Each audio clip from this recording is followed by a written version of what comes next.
Welcome to Passion and Profit. If you're a small business owner or solo entrepreneur, this episode is for you. It would not only help you achieve your business goals, but it will also help you enjoy the process. Let's get started. Preparation and do as much as you can and control the controllables. But when times are tough and things are affecting very often outside of your control that are affecting your business, just keep setting those processes and working hard, collecting that data, and just be prepared as much as you can. Passion and Profit with your host, Delmith Morales, the podcast for makers and manufacturers. Hi everyone, welcome to another episode. I'm your host, Delmith. This podcast is created by Inventora, the all-in-one inventory system for makers and manufacturers.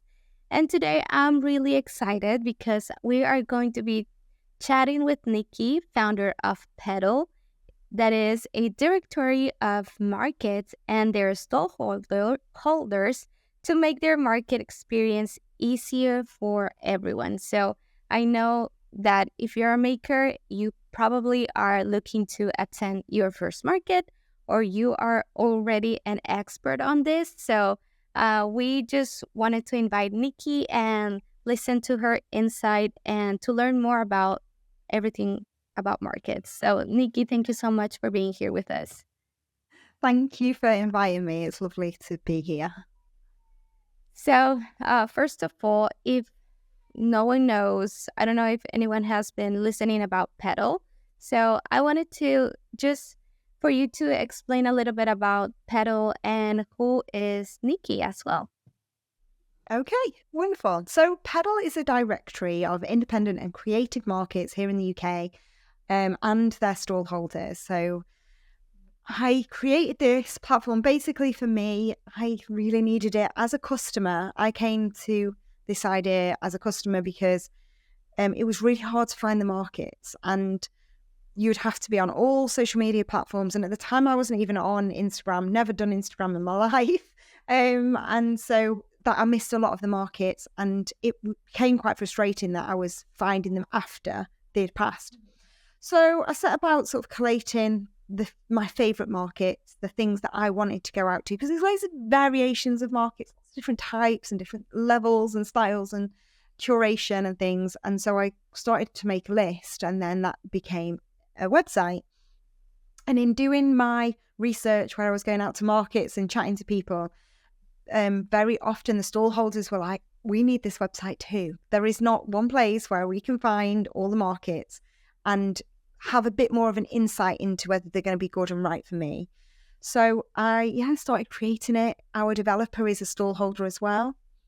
So he comes at it very much from a stall holder perspective. I come from a customer, and then we get lots of insights and we have along the way from organisers as well. So it's a really useful platform for the whole community to use and dip in and out of to just be well informed about the market community. One thing I will say, very hyper local, so it's very much based in the UK, but people have reached out to us lots about starting one in America. So I don't know if this even exists in America. I'm not sure, but it would be good to get it started for you. Oh yeah, that would be amazing. I know that here, I have lived in Arizona and in Indiana, and markets are like pretty much everywhere. So sometimes it's hard for you to know what markets to attend, or if you are a maker, what markets are good for you. So having a platform like the one you created would be so much so helpful, honestly. But if you think to do it in America, please just reach out to us. We would love to have it for all our makers. Honestly, this will be so helpful. So now that I love that you said that you combined your experience as a consumer, but you also have someone else as someone like a vendor, right? So I would love to know what factors are need to be considered when visiting a market beforehand. So is this, just to clarify, is this as a vendor or a stall holder, or is it as a customer? Just checking. Honestly, we can do both, like a stall holder and a vendor. Yeah. So your stall holders, slash vendors, because that's what you call it in the States, isn't it? They need to do their research. Preparation is key for sure. So I even say, like, go and visit the market, go and speak to people, go and look and check. I mean, before even applying, this is like, go and check out the market. Is it your ideal type of customer? You want to make sure that sales are going to happen here. You want to be able to see that there are similar quality stalls to the sort of stall that you would put together. And if it's not, then don't apply. If it looks brilliant, then apply and put your best foot forward in your application and things. So that would be the first thing. But then if you are accepted, you're about to go, still preparation, I would plan out my stall. Plan it out, do it in your own home, set it up. There is actually lots of psychology around stall setup, which I'll save for another time, but just plan your stall out so the setup is smooth, that you've got everything that you need out, and have a checklist. So if people join our newsletter, actually, when they join our stall holder newsletter, you access these 2 freebies, one being a stall checklist. So you can have a checklist that will take you through all of the things that you will need on the day. And actually, our members get an extra bit as well now. And this is all the prep to do before a day. And this is like the social media. Tell your followers that you're going to be out at market because they follow you for a reason. So maybe they want to come out and see you. Write it in your emails to say that you're going to be at this market and list out your markets for the month. So people can come and find you and then do the purchasing face-to-face. Because if they're on your email list as well, they are already your warm clients, your warm customers, and you want to encourage them to come out and see you. Because once they've done that bit, the next bit is obvious, it's a sale. So yeah, it's really around preparation, store preparation, telling people where you're going to be, and then just making sure you're prepared and you've done you've prepped the journey, because that's actually really anxiety inducing sometimes. Some people drive and it could be stressful getting there, parking, particularly in the cities, it's really hard to park. And you've just done that bit of research as well. And then when you get there, the setup is super smooth and, the customers come over and I even say prep what you're going to say. Like, what is your patter? Because this is something that people are like, I don't know what to say. Or they'll just sit down and sit away from the customer. And there's lots of different takes on it. Some people just like the customers to come up to the stall, and the customers don't need to be chatted to. Sometimes customers just like to browse. Then the other side of it is sometimes people like to be chatted to. So who knows? You never know what type of customer you're going to get. But have a few sort of really short little lines to say when they come over. Yeah, I think for me, the best part of markets is that you get to know your customers. Like, you can put a face to the name, and to have that speech can be so good because you can also let new people know in short words what your brand is. And I think markets are like the key. It doesn't matter if you don't sell there, but if you collect emails, for example, or if you collect the contacts, for me, that's a win, right? Absolutely. Sales can sometimes be really tricky at markets and really slow. And it's, set yourselves targets because you want to push yourself to be the best version of yourself. And you're not doing this whole packing up early and things like that. Make the most of every minute that you have paid to be at that market. And use it as an opportunity. Like, there's so much that can be taken away from markets, from feedback on how customers come to your stall and how they interact with things. What are they going to first? What is the most sold product? Maybe that needs to be more of a focus next time. Maybe you need to have a bigger range in it next time. And it's using that feedback and then chatting to other stall holders and finding out other information from them about other good markets to go to. But then also just now it's the PR, people will come back to you even up to a year later and find, and look out for you. And because you're a small business, it can be really tricky to find you online. So they might even come back to the same market to see you. So just being present is really great. And as you say, get email addresses, even if at that point you've not got a platform to send out emails, or you've never sent an email, collect them, because there will be one day when you're ready to do that. Absolutely. Yeah. I think that is a very easy way, I must say, to collect those emails, because people are there for a reason. They want to buy things. So if you have that there, and first, if you have your products, and then you have a good speech, and then if they're not interested, you can collect their emails. I think that's something very helpful and an easy way to do it. So now that you are saying a little bit about like the feedback about the products and what to have in hand, um, do you have like a tip for makers on how can they prepare their product inventory for a market? Yeah, so basically you need enough stock that you're definitely not going to run out. But you don't want to take too much stock that potentially could get damaged, or it could, whatever the scenario might be, too much to even carry. So there is a sweet spot that you need to look for, but also think about seasonal as well, depending on the season. So if it's a holiday season or Christmas, you want to make sure that you have all of the product range in preparation. So really from now, if you're going out with, you've got a Christmas stock, it should be going out with you now from, we should say from September through into even into the new year, because in the new year, you can do like clearance sales. And so it's just about making the most of those opportunities.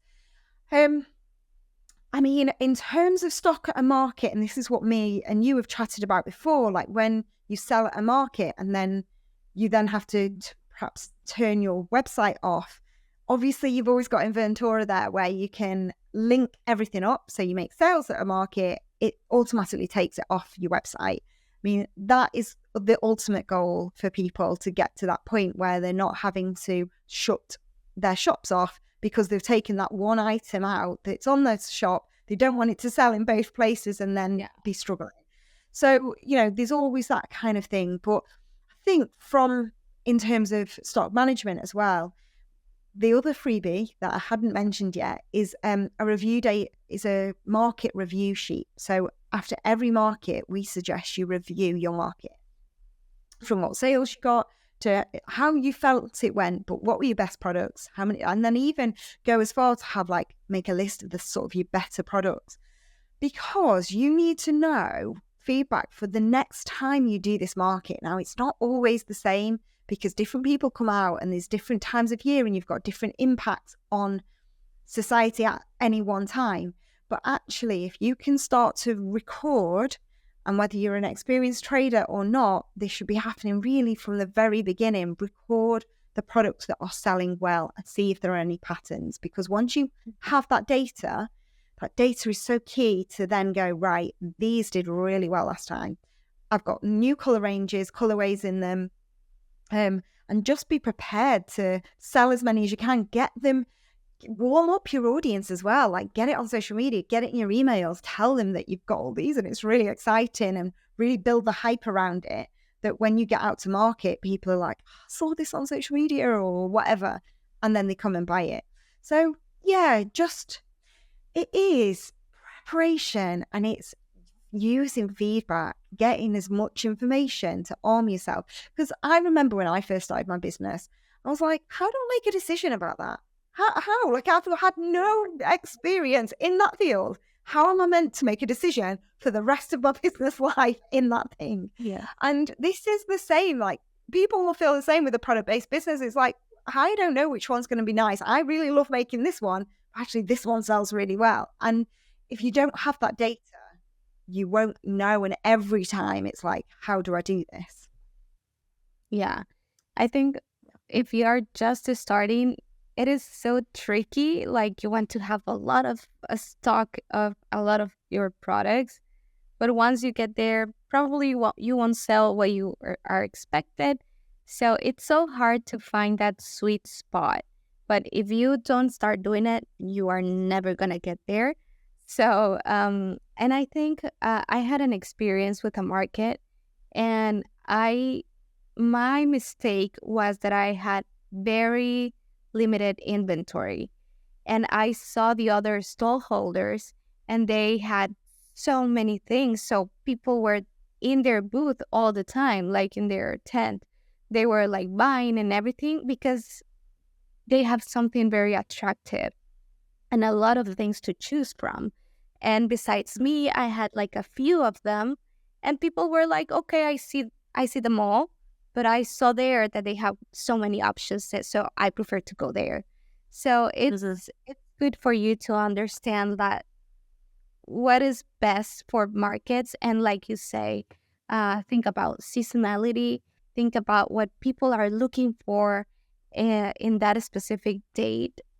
Also, it's so helpful for you to visit the market first and see the type of people that are going there, and then maybe the next year you're going to be able to go and attend it. So I think there are a lot of things that you can take out from the markets, right? So, Loads. yeah, they are so good.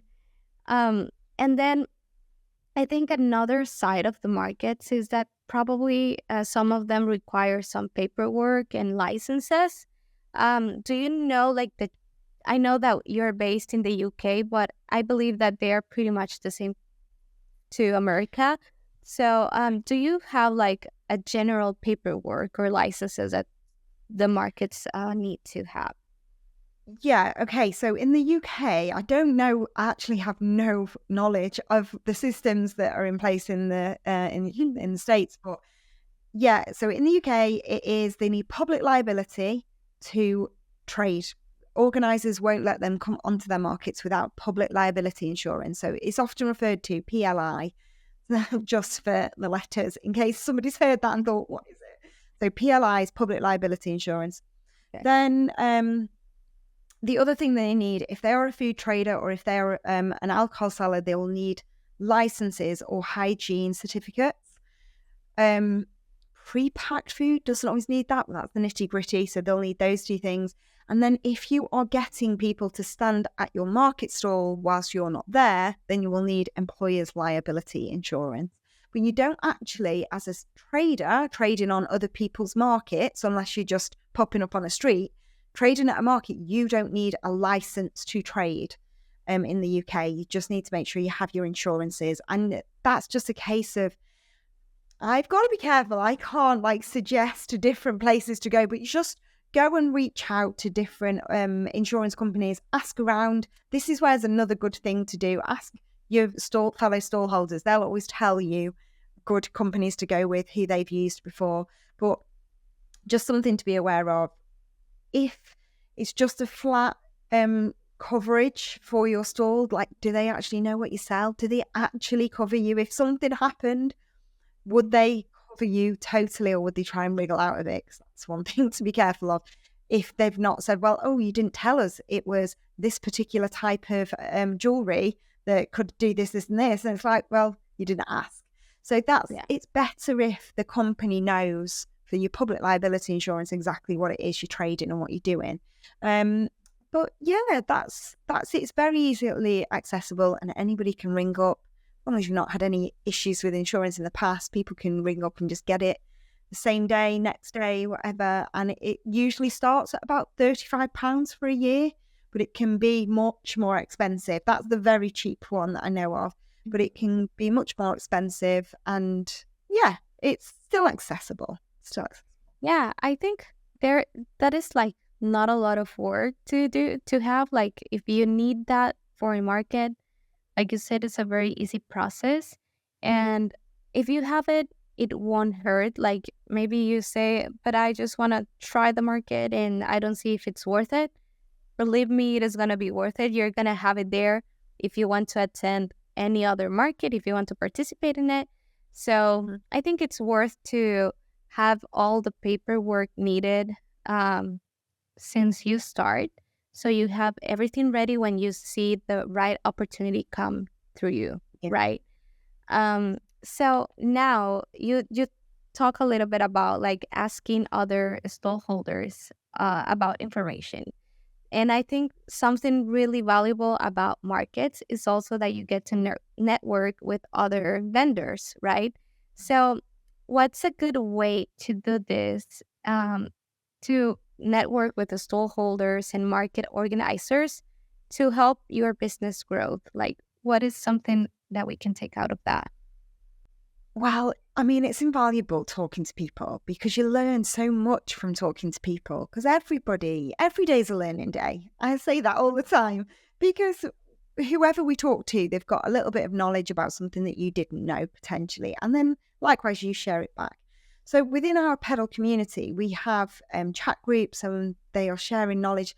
Like there's one going off at the moment about what are all the best markets in their area, and they're all dipping in and adding their thoughts. The other thing to note, though, what one market for one person might not be good for the next person. So good markets and bad markets are very much personal to the person as well.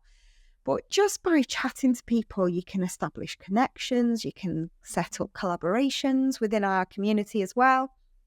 We've got different stallholders collaborating on products and doing gift bundles for Christmas.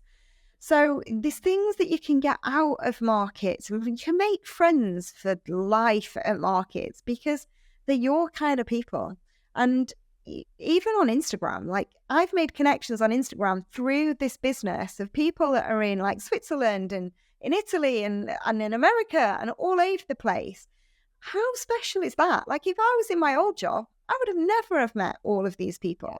And it's so lovely that you can be inspired by all of these people all around the world and just get ideas off them. And so sometimes it might be hyperlocal about markets and things like that. Sometimes it might be just outlooks and ideas and mindset and things like that. Another thing, when you're at a market and you're having a bad day, it's great to talk to somebody who is uplifting and perky because they can really help your mindset and keep you on track. Those drains, we can just move away from those, but the good ones and the perky ones who are there, find them, like be with them and let them lift you up and have fun with them. But yeah, there's so much you can take from people. Yeah, I love that. It is so powerful, and you can also start a community there. Like we have been previously talking in other episodes about the value and the benefits of community instead of competition. So I think building a community and being a part of one is so powerful for your business and also for yourself, of course. But like you say, the chat that Pedal has, like, hey, this market is honestly not working for candle businesses, for example. Mhm. To have those insights before committing to something is it's going to be so good. And you can also create that by participating in markets and knowing other people that you can also, like you said, collaborate with. You can create partnerships.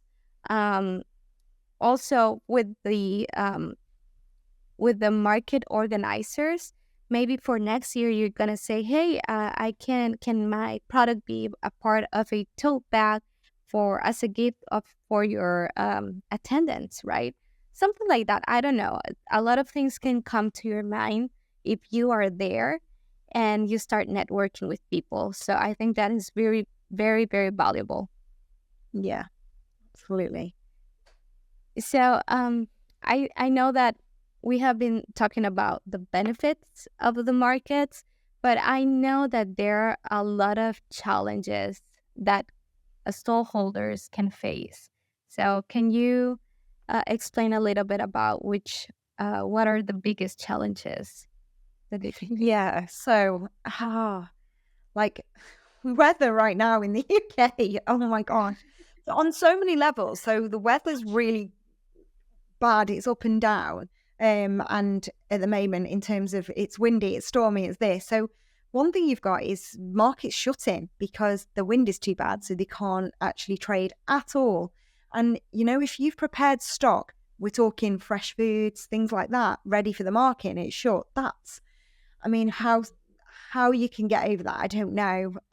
What, in my opinion, it'd be lovely to see, and what I'd love to happen is you have online and offline. So in the event of like the offline, the in-person market's shutting, you've got the online, and so things can still be sold, and that can work. So there's still loads of scope with that, in my opinion. But whether in terms of wind, make sure your stall is safe and your products are not going to get wet and damaged. We've seen a lot this year where whole stalls have just been ruined because the gazebo's gone over, and it's just all the stock has been laid bare to the elements. But so that's a massive challenge, and actually that is outside of your control. But if you can prepare as much as you can, so have in our checklist, one of the things is have a big tarpaulin, we call it, like a big sheet of plastic that you can just shove over in that event, and have loads of clamps and ring ties and pulleys and all these different things so you can quickly, if you had to, protect your stock. So that's one thing, just prepare, like be prepared that way. The sun, not that it ever really shines too much over here, but if it gets particularly hot, that can curl card, and if you've got like that type of product, card-based products. But I would say the negatives as well, not having sales, that's a really big one for people when they don't get the sales that they wanted or anticipated. Then you have to make it about something else. Then I always say, like, if might be a good day, it might be a good venue, and then you could get loads of photographs and videos of your stall. So then you actually build up a stock of imagery that you can use on social media. Just use it whilst it's all laid out and beautiful. Go and get photography. There will always be a few people there. So like we've said before, get the feedback of how they interact with your stall. Chat with other stall holders. Find out what's good, what's not. Maybe discuss what's happened here. Maybe it's, they've not all promoted it collectively. It's has to be a collective. The organisers will do it. They'll put stuff out. Everybody is part of that market, so everybody should share it in as many ways as they can. I say when you set targets, I always sort of say try and do a baseline target and then an aspirational one. Targets are great because it pushes you to be the best version of yourself. So if you look at your targets and go, right, I really wanted to get 20 sales today and I'm on 18 sales, then you're thinking, right, I need to get those 2 extra sales. But say if it's your baseline one and you really wanted to get to 10 sales and you're on 9, you will do everything within your power to get that 10. And this allows you to celebrate as a business owner, because these little wins, even if you might not have blown it out of the park that day, these little wins are really important. But also, rather than getting downhearted and sitting in your chair and going, or packing up early, where you potentially could have missed out on business, then you can have that opportunity to say, brilliant, we've got another sale here, and that's one more than I thought I was going to go away with. So mindset's really important. I think, because if you get your head down and you can see it on their faces, like when I go in as a customer, I've actually been told off as a customer by a stall holder for no other reason than it was raining outside and their market last week got rained on and got called off or something. And he was like telling me off, and I thought, lovely to chat to you, but I'm going to go over there where I'm not going to get told off. Thanks very much. I'll never come back to this stall again. So it's a weird one, just be positive and just think of all the other bits you can get away. There's a story. So we've got a company over here called Folksy, and it's like the equivalent of Etsy over here. Okay. And the Etsy still runs, but we love Folksy because it's the UK-based version. And one of the ladies that's in charge there, she was a trader as well herself, and she said it was a shocking market. Nobody came all day, and then this one lady came over and chatted to her, and she had a lovely time, and it was nice, and she thought, oh, that was nice. She didn't buy anything. That's a bit annoying. But anyway, the next day she wrote to her and said, I'm actually a magazine editor, and I really loved your products, and can I do a 4-page spread about your business? So my next point would be you never know who you're talking to, and always talk to people with the enthusiasm that you would want to be stood on the other side of the table and get that. And this woman then did this beautiful 4-page spread on Camilla, and it was lovely because she then got loads of sales on the back of it. So whilst that market itself wasn't good, the PR on the back of it was brilliant. So there we go. Well, I think there are so many things that I can take out from what you said. But it's so key to have the right mindset. And I know that markets can be like overwhelming. You can get tired. But if people see your face and you're just sitting there with your face or all like dead, you're not gonna get anything. Like, it's hard to just keep up. And I know that many business owners, like small business owners, are introverts, and it's hard to just push yourself to make the sales and do all of those things that an extrovert person will do easily. But I think it's key to have a good mindset, to cheer yourself up in order to achieve the goals that you want to achieve in that market. And like you said, you will never know what people are you talking to. There are so many opportunities like that one, like have a full page of showing off your products in a magazine. I mean, that's crazy. So I think there are a lot of opportunities that can come from a market, and it will go well. It doesn't matter if you're not getting sales at the beginning or if you didn't get any sales. Just think positive, and I know that there are a lot of good things that a market can leave. Like, you can improve your business, you can improve your products, you can know what products are working, what products can you left out of your inventory. So I know that there are a lot of good things that markets can leave, even if you don't have like the good results that you want to, right? Right, 100%. And it's like you've always got to flip any sort of negative, or potentially it's a negative experience, and make it a positive, because we learn a lot from the negatives. We learn a lot from the failures, however you want to look at it. So actually, what have we taken away from that event? And would you give it a second go? Maybe not. But also, we always say try and give a market 3 goes, because sometimes people are there milling around and they might be your ideal customer, but they're cautious as well. They want to be careful where they're spending their money. So they might come back the following week and then go, oh, we saw you last month or last week, whenever, and we wanted to buy this and we didn't buy it when we were with you. So then they come back. So yeah, there's always something positive to take away from it. Yeah, absolutely. And I think also it's a good way to, like, if you attend a market this year and they do it every year, it's a good way, like you say, try to participate in that market, not just once. So people can also relate and know that they're going to find your business there every year, for example, or every month.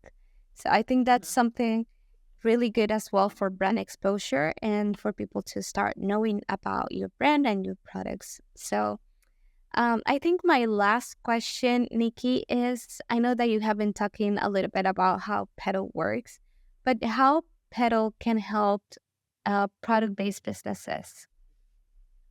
Yeah, so Pedddle is a community and directory for product-based businesses. So it's like equal split on 2 sides of it. You list your business, it's there, it has links to your website, to your social media, to any workshops that you might run. So there's a link to workshop booking forms. There's a link also to where your products are visible in shops. So we've got up to 8 wholesale links that you can have as well. So it's just about all the information that anybody needs to know about your business. But the key thing is, and our USP is the fact that they can virtually check in at their markets. This allows customers to then see them on the market page, and then they connect with them up to 6 months afterwards on that market page. Because as we were saying, customer might come and then they might go away and then want to know who they've seen. So yeah, that's really useful. So they get a list of all of their markets on their page, along with all that other information and images and things. And it's just great for SEO, so search engine optimization, because you're linking to your own website and or marketplace or whatever. It's just another point on the internet where it's all about you and your business. The other side of it is the community, and that is where they chat in their hub. So we've got a private Instagram group. We're also currently running on Mighty, the community network, and we have monthly themes. So each month I lead a series of videos. I do an IG live at the beginning of the month, and then I break it down into a series of videos meant to be a little bit more concise than the IG live. And basically they can access them whenever they want, and it's different topics each month. So for example, we did workshops last month. We've done Reset September, or September this month, so Reset September. We'll do something about Christmas. We've done email marketing. We've done one on SEO. We do on stall setup. So we do, some things are business related and some things are very specific to markets and your stall and things. But those are accessible anytime, so people can just jump in, have a watch, and they're just snippets. They're like 3 to 5 minutes each video. And yeah, there's so much to do in that community. And then we have all of the links to like our freebies that we give away, but I do them slightly different for our members. So the same thing with a bit of an extension, but they have a digital version, so they can amend and they can make it specific to their business. So that's the benefit they get. And then we have just chats about different things. So we share when we find them, market applications and loads of different things. And they also get, if they get involved in Trestle, they get discount on using Trestle as a platform too. So yeah, lots of things. Wow. You have everything that people really need to just give that first step and attend and participate in markets. I think it's very valuable. It's a bummer that you're just based in the UK right now. But honestly, all those resources that you have and on Instagram or the blogs that you have as well, they're so useful. So I encourage, if you're listening, just go to their website or Instagram profile and just read a little bit about markets and the tips that they have. They have a lot of experience on that.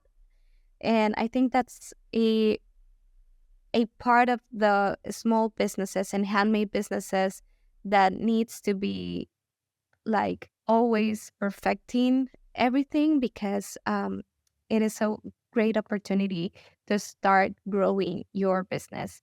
So I think that is it. Nicki, what is your final advice for our listeners? I think it's one thing that I've said all the way through. It's preparation, and do as much as you can and control the controllables. But when times are tough and things are affecting, very often outside of your control, that are affecting your business, just keep setting those processes and working hard, collecting that data, and just be prepared as much as you can. Yeah, I love that. Thank you so much, Nicki, for your time. So everyone, there you have my conversation with Nicki. Go check out Nicki and her business in the link of the show notes. I hope you find this episode helpful. Don't forget to subscribe, give us a follow, and if you like the episode, please share it with your friends. Thank you for being here, and until next time. And if you're interested to learn more about Inventora and how can you keep track of your e-commerce sales and your market sales, visit inventora.com.